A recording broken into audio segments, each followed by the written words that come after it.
അമ്മയോടൊപ്പം ലോട്ടറി വിറ്റുമടങ്ങിയ ബാലന്റെ ജീവൻ പുഴയുടെ ഒഴുക്കിൽ നഷ്ടമായി. കുളത്തൂപ്പുഴയാറ്റിൽ കുളിക്കാനിറങ്ങിയ +2 വിദ്യാർത്ഥി ഏരൂർ കാഞ്ഞുവയൽ മഹേഷ് ഭവനിൽ മഹേഷാണ് മരിച്ചത്. കുളത്തൂപ്പുഴ ശാസ്ത ക്ഷേത്രക്കടവിന് സമീപം കന്നാർ കയത്തിലാണ് അപകടം നടന്നത്. കഴിഞ്ഞ ദിവസം വൈകിട്ട് 6 മണിയോടെയായിരുന്നു സംഭവം. കുളത്തൂപ്പുഴയിൽ ലോട്ടറി വിൽക്കുന്ന അമ്മ ഷൈനിയെ സഹായിക്കാൻ എത്തിയതായിരുന്നു മഹേഷ്. ജോലി കഴിഞ്ഞ് വീട്ടിലേക്ക് മടങ്ങുന്നതിനിടയിൽ സഹപാഠിയും സമീപവാസിയുമായ ഫറൂഖിന്റെ സഹോദരിയുമൊപ്പം മഹേഷ് കുളിക്കാനിറങ്ങി. ക്ഷേത്രക്കടവിൽ അയ്യപ്പ ഭക്തരുടെ തിരക്കുള്ളതിനാൽ ഇവർ കന്നാർ കയത്തിന് സമീപത്തേക്ക് മാറുകയായിരുന്നു. കുളിക്കുന്നതിനിടെ ഒഴുക്കിൽപ്പെട്ട മഹേഷിനെ രക്ഷിക്കാൻ ശ്രമിക്കുന്നതിനിടെ സുഹൃത്ത് ഫറൂഖും അപകടത്തിൽപ്പെട്ടു.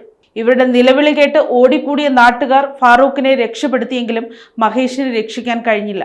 ഏറെ നേരം നീണ്ട തെരച്ചിലിനൊടുവിൽ പുഴയുടെ അടിത്തട്ടിൽ നിന്നാണ് മഹേഷിനെ കണ്ടെത്തിയത്. ഉടൻ തന്നെ ആശുപത്രിയിൽ എത്തിച്ചെങ്കിലും ജീവൻ രക്ഷിക്കാനായില്ല. പോസ്റ്റ്മോർട്ടം നടപടികൾക്ക് ശേഷം മൃതദേഹം ബന്ധുക്കൾക്ക് വിട്ടു നൽകി.